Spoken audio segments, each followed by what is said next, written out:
Sparisjóður Keflavíkur var kominn í þrot ári áður en fjármálaeftirlitið tók hann yfir.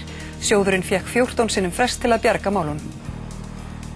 Sparisjóður Keflavíkur fékk ítrekað frest til að bæta eiginfjárstöðu sína árið áður en fjármálaeftirlitið tók hann yfir. Lítið sem ekkert mun fást upp í 36 milljarða kröfur. Fjármálaeftirlitið gerði alvarlegar athugasemdir við stöðuna hjá Sparisjóði Keflavíkur í september 2008 eins og við greindum frá í vikunni. 1,5 ári áður en sjóðurinn var tekin yfir. Reglur voru þverbrotnar á öllum stigum og stjórn Sparisjóðsins steinsvaf á verðinum, útlán voru oft með lélugum tryggingum ef nokkrum og áhættan vanmetin eins og rakið hefur verið í fréttum. Vorið 2009 var ljóst að eigið féð var langt undir mörkum og að sjóðurinn gat ekki staðið við skuldbindingar sínar.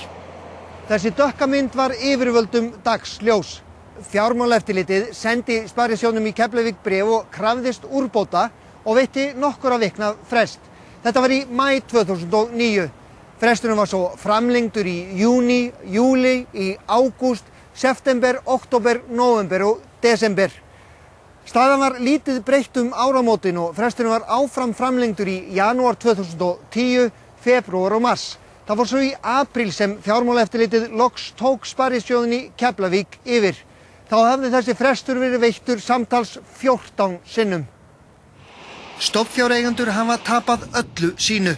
Kröfur í búið nema 36 milljörðum króna og ljóst að lítið sem ekkert fæst upp í þær. Ríkið ætlar hins vegar að bjarga Sparisjóðnum í Keflavík og leggja honum til 14 milljarða króna af skattfé.